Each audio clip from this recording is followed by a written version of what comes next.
When Lisa's career as a softball player suddenly ends, she is forced to make a choice between her boyfriend, baseball player Maddie, and the nice guy George, who is being investigated for fraud. Lisa has grown up playing softball and has won many championships for her U.S. team. The new softball coach discusses the last spots for their team, and the other coaches think it's great he is meeting Lisa because she has always been an asset to the team. The coach doesn't like them idolizing Lisa and thinks since she's 31 and a lot slower, he can't keep her in the team. Coach Sally wants him to let Lisa know soon, but he thinks everyone will know when he posts it online. A few days later in Arlington, Virginia, Lisa is playing softball with her team when she gets distracted by her phone and gets hit by the ball. George Madison got her number from her friend Reva, who wants to set them up. But he clarifies that things are working out for him with someone else and he felt it wasn't right to not call her, in case she was expecting his call. She reminds him she doesn't know him and thinks he's very weird. After the call, George gets a subpoena for the inspection of his premises. Reva explains that she gave her number to her brother's friend from business school when Lisa mentioned she has never dated a non-athlete. Lisa wants her to know she should never listen to her when she's drunk. George's girlfriend, Terry, knows he is worried about their relationship now that they're more serious, but assures him they're fine and he needs to respect that she's busy with work. Lisa is out with Maddie, a famous pitcher, and everyone wants his autograph. He picks her up when he catches up to her and is very excited to see her. Lisa has a lot on her mind and isn't sure she should come to his place, but he moves a few steps back to give her time to think. She wakes up to Maddie making a special drink for them to celebrate the amazing sex they had. When she goes to freshen up, he starts raving about how amazing sex with female jocks is, and she asks if he knows a lot of them. She finds a drawer full of toothbrushes, and when he offers her a jacket and a cupboard full of clothes for women, she gets repulsed and leaves. He thinks there's nothing wrong with him being open about sleeping with others, but she bangs the door and comes back again in a while. She feels bad about judging him just because she is going through something and apologizes for giving him a hard time for being himself. He feels like she might just be his dream girl because no one has apologized to him like this. She goes back home to check the announcement for the 2011 softball team, but finds that it's delayed. The company lawyer Ron explains to George that the Justice Department is investigating the company for security fraud and hopes he hasn't mentioned this to his father yet. George's father Charles checks the subpoena, as George claims he will take full responsibility as the CEO, even if he doesn't understand how this happens. He asks his assistant Annie to come in with her laptop so they can respond to the subpoena. Ron asks if George checked the statements before, but he claims he has never touched any file that came from Charles's office. Charles is disappointed by how he runs the company and starts screaming, but George asks him not to swear in front of Annie. He apologizes to her and calmly tries to convey how George is too good, because of which people take advantage of him. He doesn't like the culture of trust and creativity he's trying to promote in the office, and when he keeps ranting about how he might have to choose the company over his own son, Annie gets angry and tries to hit him. But George stops her just in time and asks Ron to dictate their reply to Annie. Ron still wants him to start interviewing other attorneys because he is sure they can't afford him now. When Ron notices him standing on the road, he calls to give an advice about how he needs to accept the enormity of the situation, and that it's likely to change him as a person in the process. George tries to make some calls as Terry works and wants to know her thoughts on this. She claims it's best for both of them if they don't see each other anymore because she can't focus on her deadlines while he's being investigated. He doesn't believe she's just breaking up with him, but she insists she's just pressing pause till things work out. George takes out his anger on his steak and makes a nice cocktail for himself. Annie calls him to apologize for acting strange since she's pregnant, and shares that she is stressed since her boyfriend Al is not doing well, and her anger came out on Charles. When she learns Terry bailed on him, she thinks he should call another girl to distract himself. She also reveals that people at the company have signed an agreement to not speak to him about certain issues, and she feels very bad for it. But she is worried about losing her medical with the baby coming so soon. Since even Al hasn't proposed yet, George asks her to take care of herself and follow whatever legal procedures she needs to. He calls Lisa to apologize for the stupid call he made a few days earlier, and asks her for dinner since he's not seeing anyone anymore. She makes it clear that she is sort of seeing someone, but is fine with having dinner with him the next day. Lisa wakes up to a missed call from Sally, and finds out that she has not been selected in the team. She tries to stay motivated and follow her regular routine, but all her dreams have been crushed. Charles stops George right before his date and wants to discuss their current situation,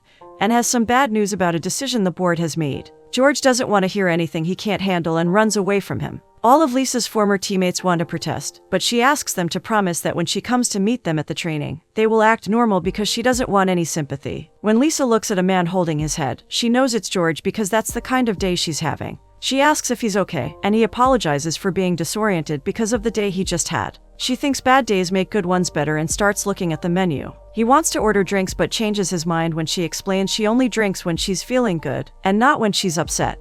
When he keeps negotiating about the right time to drink, she gets irritated and asks him to just order the drink he wants, and he shouts at her about not asking for permission. She reminds him he can't shout at someone he doesn't even know. He feels bad immediately and feels like he needs to clarify, but she suggests they can just have a quiet dinner without saying anything. They eat dinner in complete silence, and he thanks her afterwards for giving him just what he needed. He claims he's ready and asks Charles to tell him the bad news. When he informs him that the board is refusing to pay his legal bills, George is unbothered because he feels like he has finally met a great girl. Lisa comes home to find Sally and the gifts left by her friends, and thinks she needs people to stop being sensitive to her. She reaches Maddie's house and asks him to ignore her if she starts crying or acting weird in the middle of the night. Charles helps George find a new lawyer, who doesn't know if he can afford him, so George offers to sell whatever he can. Lisa visits a psychiatrist, but she immediately thinks it's a bad idea, and leaves after apologizing for wasting his time. But she still wants to know if he has any general advice, and he suggests she should figure out what she wants and learn how to ask for it. When she thinks that will be difficult, he reminds her that she's tougher than she thinks. Maddie is excited about the barbecue that was flown in for him, but Lisa doesn't want to party with all the people and refuses to eat. She wonders why he never asks what's going on in her life, but he reminds her she specifically told him the other night not do so. When she tells him she got cut from her team, he hopes they can discuss it over food. But seeing how upset she is, they decide to head to his house in the rain. She discusses her options like coaching and college, and feels like she needs to accept the fact that every athlete has an end date. To cheer her up, he offers to prepare food and wants to share an inspirational story. He tells her about a friend who got cut and started feeling impotent, so he kept sending his coach cat shit for months to feel better. Lisa tries to make sense of the story and thinks the person's anger must have faded after a while. But when Maddie informs her that he stopped sending the shit when the cat died, she isn't expecting this twist and starts laughing. She thinks he's very sweet and he's glad he could cheer her up. After more amazing sex that night, he claps his hands to turn on the lights, which makes her feel like he's not thinking about her. But he makes her laugh and she hits him playfully. Maddie smiles thinking about her and wonders how his friends can tell when they're in love.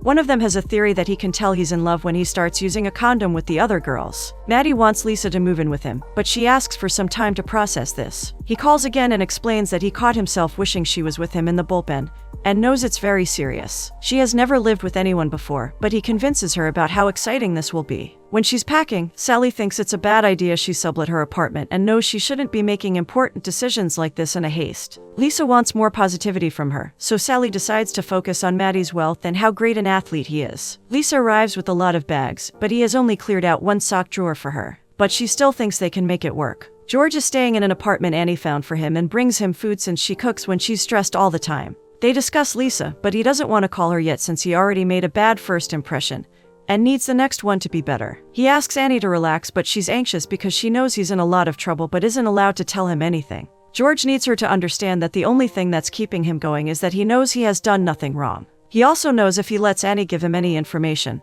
he will be putting her in jeopardy. He claims he might already know what's wrong, but she doesn't think he would have been so composed if he did. She tries to give a hint, but he threatens to leave the apartment if she does. George reaches his father's building, which is the same as Maddie's, and refuses to come to him till Charles gives him the bad news on the phone. Charles informs him that he might get indicted, but he is doing everything to handle the situation. George bangs his head into the table and heads into the elevator when Lisa also joins him. He's surprised to see her and she finds it funny they met like this. He helps her bring groceries to her place and apologizes for not calling her after that day. When she doesn't understand what the problem is, he mumbles something about them not being on the same wavelength. When he asks if she ever wonders if she wants to delete every sentence as she's saying it, she finds him very funny. She's glad she ran into him since she wanted to apologize for being rude that day. When Maddie calls out, she invites him to the kitchen and introduces him to George as her boyfriend. Maddie is offended she invited a strange guy over without checking with him, so she takes him inside and asks why she needs permission. He doesn't want to state the obvious, but she explains he offered to carry her groceries. Maddie feels relieved this is just about the groceries, but Lisa wants to know what is the obvious thing she's missing.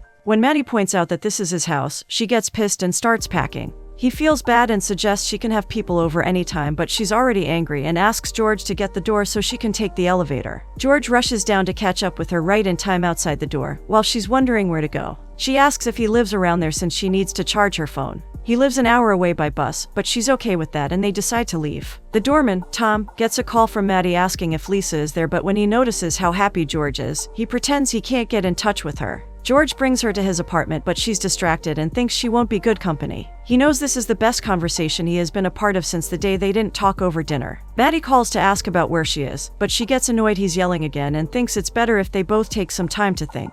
She asks for alcohol, but when he offers to get it, she doesn't want him to go out of his way. But he knows he makes a very special drink she needs to try, and she finally admits to herself that she needs to drink when she's sad, because there's no other way in which she can handle her situation. When he thanks her for letting him help her, she clarifies that she still has a boyfriend so he doesn't get the wrong idea. He assures her everything is fine, but she watches him running back with so much enthusiasm that a car almost hits him. Maddie leaves a lot of messages asking her to come back and even shares a picture to show how upset he is. George feels in his element while making a drink for them, but she feels weird when he starts singing a song about showering together, which he usually sings when he's alone. When she loves the cocktail, he brags about being a bartender once. He shares how his dad has raised him since he was 7 and asks her to prepare for the reason, which he thinks makes him very appealing to a lot of people. He explains that his mother left them after watching Kramer vs. Kramer, in which the actress leaves her husband and child to find herself. She discusses how she needs to learn to stop feeling sorry for herself and be more proactive, but she feels weird when George keeps staring at her in wonder. He apologizes, and she continues her story about how weird she feels that all the girls she plays with usually have this plan of finding a man and settling down. She thinks she doesn't have what it takes to live a regular life because she doesn't know what true love feels like, and isn't sure why people make a big deal about having babies. But she feels like she has overshared and asks him about what kind of trouble he is in. He explains that he's currently unemployed, his girlfriend left him, he's about to lose all his money, and is also the target of a federal investigation. This seems hilarious to both of them, and she is impressed by how none of that has taken his spirit down. He feels like she has given him temporary amnesia that night, and she doesn't believe he's flirting with her after everything he just told her. She still confirms why the government is behind him, and he shares that he's an honest person and doesn't know why he got into trouble. Maddie is more eager to have her back now and wants to read out something he wrote to apologize. When she finds out he wrote random thoughts about breaking a lamp, she is both amused and touched, and agrees to come back to him. George is clearly disappointed but decides to get a cab for her. She thanks him for being a great listener and hopes they can be friends. He assures her he will take her up on that offer, but before she leaves, he tells her that his mind wasn't exaggerating about all the amazing things he thinks about her. This time, she's polite when she asks him to cut it out and reminds him that she has a boyfriend. George discusses how good he felt with Lisa, but Annie feels it's important that he talks to his dad. He finally meets Charles and asks him if he fabricated their earnings for the analysts in any way, and put him in this spot. He also wants to know if he's trying to handle the situation without admitting he committed a criminal act. George knows he's a crook but wants to know why he did it. Charles admits that he bribed an Egyptian like everyone does to get some work done, but he never thought it would come back to hurt George. He claims he's hurting physically and emotionally because of what George is going through, but he asks him to cut out the drama. Lisa discusses what she'll do when Maddie is away, but when she notices him texting, she asks if they are monogamous. He shares how great he feels that he's not the wild guy he used to be anymore and is mostly dedicated to her. But he hasn't been able to take that last step yet and cut out some anonymous sex, and doesn't understand why she's pissed about him being honest when he has managed to come so far. She takes his bags and puts them in the lift and claims he can't miss his team bus, but also declares that she's moving out. Maddie doesn't want to break up, but she doesn't think they have anything that can be broken. He decides to be monogamous in that instant and asks her to be too, but she seems unsure and claims she'll think about it. Charles suggests George should cut him out of his life, but he knows there's more to the story. He explains that he worked for a boiler stock operation when he was 19, and there was a violation because of which he got a 1-year probation. He knows that if his involvement is determined, he will be declared a repeat offender and get a sentence of minimum 25 years in jail. But he also knows that if George pleads guilty, his sentence would be 3 years with a chance of getting it down to 2, and they would let Charles go. George finds this situation very overwhelming and decides to leave. Lisa feels bad as she watches her ex-teammates play, and even George struggles to decide what he wants to do in this situation. Lisa calls him from under his house to ask if they can hang out and promises to be there in under 30 minutes. He gets excited and starts cleaning while she waits downstairs for the appropriate amount of time. She wants to leave as soon as she rings the bell and confesses she was downstairs the whole time. George tries to make her feel comfortable, so she steps inside and starts ranting about how she wishes she could delete things as she's saying them, just like he said to her once, and doesn't know why she has become so needy and whiny. He puts his hand on her mouth to stop her from spiraling and lets her go with respect after suggesting it's best if she clears her mind for a bit. Annie has had the baby and he asks Lisa to come along with him to the hospital. Annie and her parents are glad to meet Lisa, and they've already heard a lot about both of them. Annie assures her dad it's fine if she's a single mother, but she knows it's disturbing him. When Lisa is admiring her baby boy, she gets a call from the father of her child and is excited they're all going to meet him. George is shocked when he notices his dad come in, but thankfully Al soon comes behind him and he congratulates Al for the baby. Charles has brought gifts for Annie and assures her she doesn't need to worry about her job. He asks George if he has decided something, but he insists he is still thinking and is currently on a break. When he asks Lisa who she is, Al joins them to introduce himself, after which, Charles starts giving him some parenting advice, and leaves soon when he thinks things are getting awkward. When Annie is teasing George about assuming Charles was the father of the baby, Al gives him a camera and asks him to record something. Al wants Annie to know he never discussed marriage with her because he didn't want her to feel weighed down by his limited options, since he's 40 and still a failure. But he knows Annie worries a lot and loves her for it, because he knows she has a big heart. He doesn't want to imagine anyone else with her who might not understand her like he does and love her for who she is. Which is why he is ready to propose and bends down to ask her to marry him.